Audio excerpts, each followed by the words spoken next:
Kalau kita menyebarkan berita-berita bohong, berita hoax, maka kita pun termasuk berdosa karena telah andil dalam hal-hal yang buruk.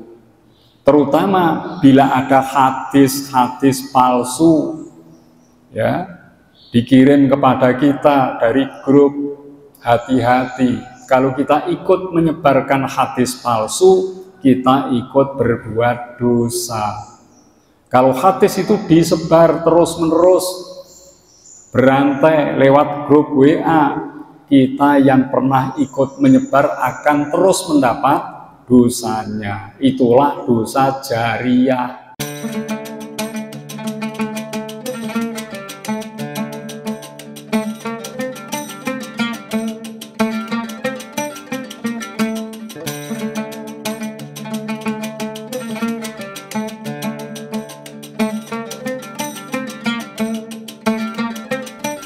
Tema pertama masih berkaitan tema yang lalu, yaitu diperintahkan berakhlak baik pada Rasul. Walau annahum, dan kalau sekiranya mereka orang-orang dari Bani Tamim, sabaru, mereka bersabar, hatta yahruja ilaihim lakana khairul lahum, hatta sehingga tahruja ilaihim, kamu keluar kepada mereka, lakana khairul lahum, sungguh adalah lebih baik bagi mereka. Wallahu ghafurur rahim, dan Allah Maha Pengampun lagi Maha Penyayang. Jadi ini berkaitan dengan Bani Tamim yang jumlahnya 70 orang ingin berkunjung kepada Rasul, ingin bertemu kepada Rasul. Jikalau mereka cocok akan memuji Rasul, tapi kalau tidak cocok dia akan mencela Rasulullah Shallallahu Alaihi Wasallam. Nah, 70 orang dari Bani Tamim ini telah bersuara keras memanggil Rasul. Mereka pun mengetuk pintu jendela Rasulullah Shallallahu Alaihi Wasallam, sehingga Rasulullah buru-buru beliau keluar dari kamar istrinya untuk menemui kelompok dari Bani Tamim. Seandainya orang-orang yang datang pada Rasul, yaitu Bani Tamim, ini sabar, maka itu lebih bagus bagi mereka. Jadi ini mengandung pelajaran kalau kita bertamu supaya memenuhi adab kesopanan, jangan bersuara keras untuk memanggil tuan rumah, jangan sampai berlaku keras kasar sehingga akan mengganggu ketentraman orang yang akan dikunjungi. Jadi dengan mungkin sekali ketuk pintu salam, belum dijawab, jeda waktu, ketuk pintu lagi salam, jeda waktu lagi 3 kali salam. Kalau tuan rumah tidak keluar, maka sebaiknya jangan diteruskan. Mungkin waktunya kurang tepat, atau barangkali tuan rumah sedang ada kepentingan lain yang saat itu tidak siap untuk menerima tamu. Nah, ini jangan dipaksakan. Di depan tidak ketemu, lewat samping, jendela dipaksa dibuka, lewat belakang, jangan sampai memaksakan kehendak seperti itu. Ini adab yang perlu kita contoh dari ayat ini. Tapi kalau sudah terlanjur bagaimana? Wallahu ghafurur rahim, dan Allah Maha Pengampun lagi Maha Penyayang. Seandainya kesalahan itu disertai dengan taubat, menyesal, dengan perilaku yang tidak sopan ini, niscaya Allah akan mengampuni juga, karena Allah Maha Pengampun lagi Penyayang. Ini tema yang pertama. Tema yang kedua, diperintahkan kita bertabayun jika ada berita yang sampai kepada kita. Ya ayyuhalladzina amanu, wahai orang-orang yang mereka beriman, in ja'akum, jika datang kepada kalian, fasikun, orang fasik, binabain dengan berita, fatabayyanu maka jelaskan periksalah, antusibu kauman agar tusibu kalian tidak menimpa kauman suatu kaum, bijahalatin karena kebodohan atau tidak tahu, fatusbihu maka jadilah kalian ala ma fa'altum atas apa yang kalian perbuat, nadimin orang-orang yang menyesal. Ayat ini menyerukan kepada kaum mukminin agar supaya berhati-hati dalam menerima berita, terutama yang datang dari orang fasik. Orang fasik itu yang bagaimana?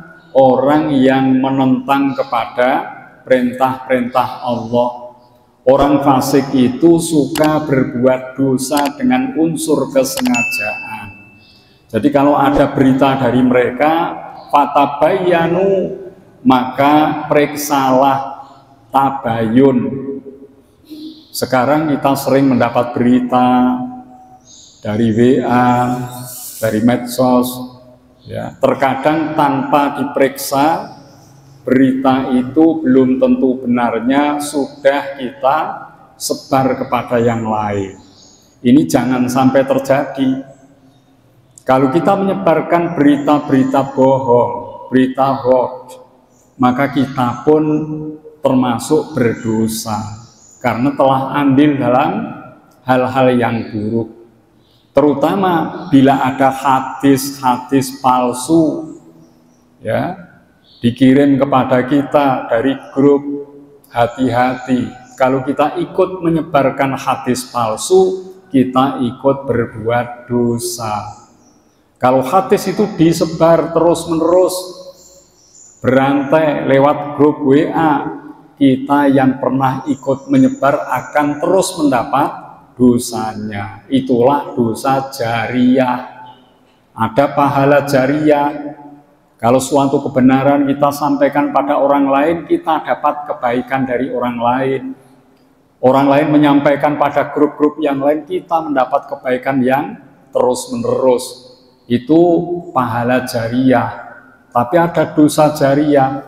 Jika berita bohong kita ikut menyebar, jika hadis palsu kita ikut menyebar, dan itu diamalkan, dipahami oleh banyak orang, disangka hadis yang benar, kita akan mendapatkan banyak dosa. Bahkan khusus hadis palsu ini Rasulullah menyampaikan dalam sabdanya, mangkadzaba alayya muta'ammidan, barang siapa berbohong atas namaku dengan kesengajaan, falyatabawa maq'adahu 'alan niron, maka layak tempat duduknya berada di neraka. Kita harus hati-hati, tidak sedikit di WA itu hadis-hadis palsu beredar tanpa kita sadari, terkadang kita ikut menyebarkannya. Sekali lagi, berhati-hatilah kepada berita-berita yang belum jelas tentang kebenarannya. Karena apa? Kalau berita ini disampaikan ternyata berita itu salah, berita hoax, bisa jadi kita akan menyesal karena ikut serta dalam melaksanakan perbuatan yang buruk, ya, kita ikut menyesal nantinya. Maka jangan sampai itu terjadi. Tema berikutnya, kita diperintahkan untuk mengikuti Rasulullah SAW.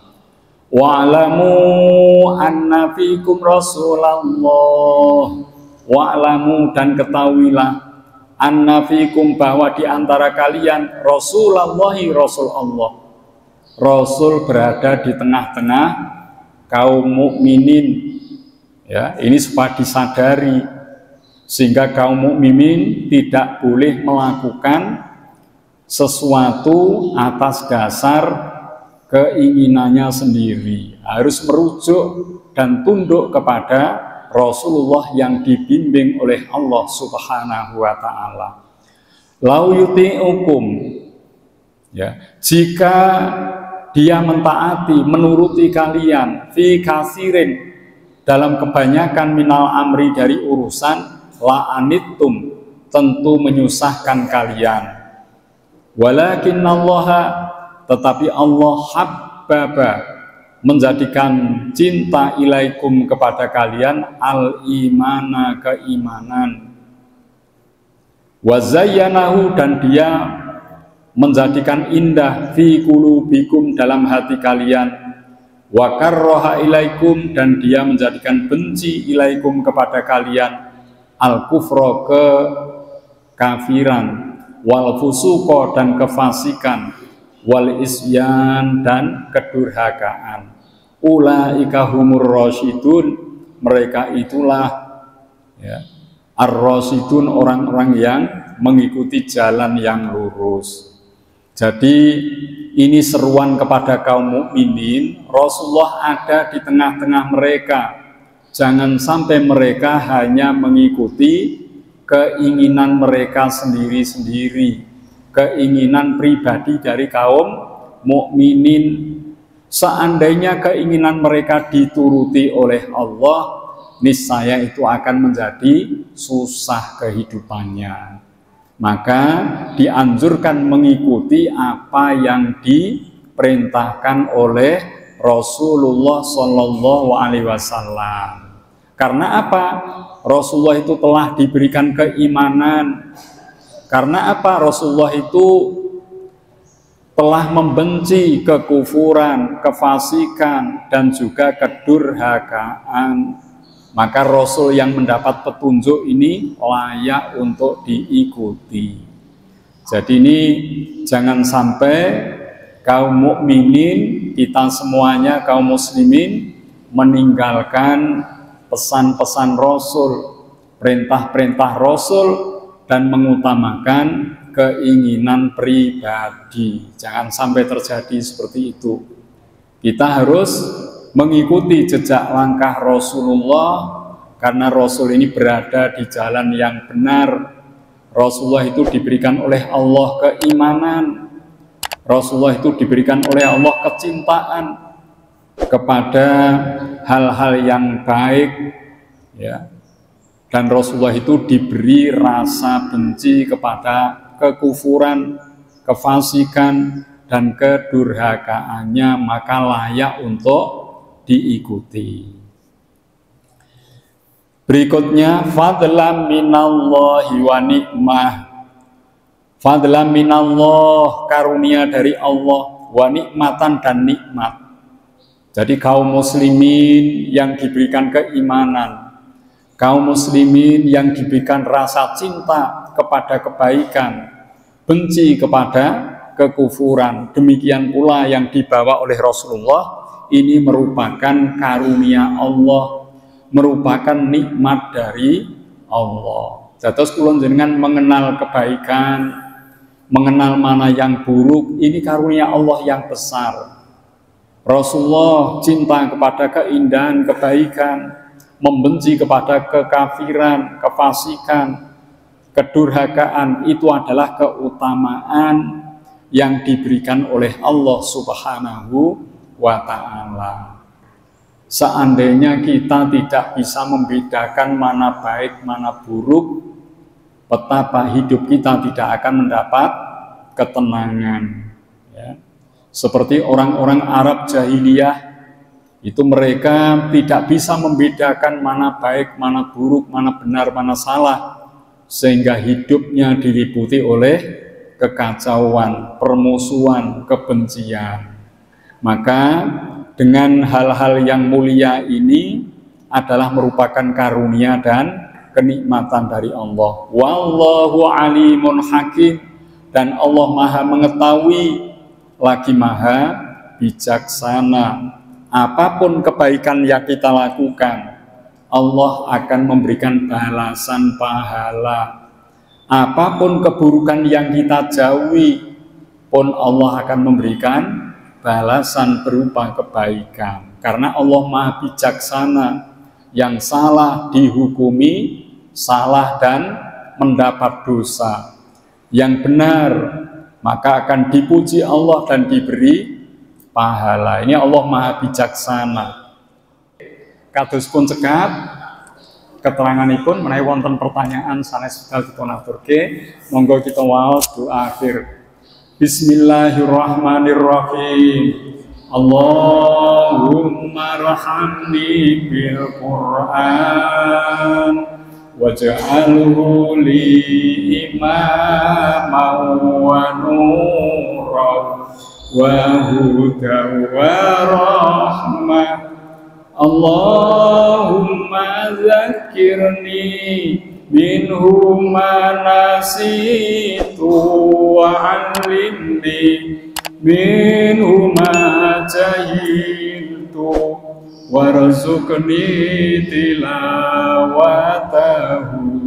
ana al-laili wa atrafan nahar waj'alhu li hujjatan ya rabbal alamin. Bismillahirrahmanirrahim.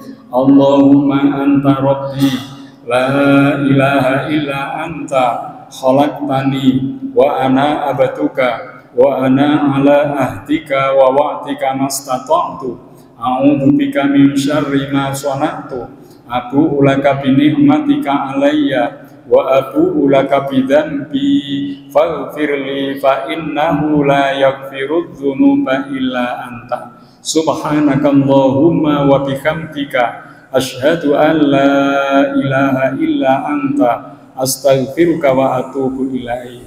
Mekaten bilih anggen matur wonten kesalahan kekhilafan nyuwun pangapunten. Wallahul muwaffiq ila aqwamit thoriq. Wassalamualaikum warahmatullahi wabarakatuh.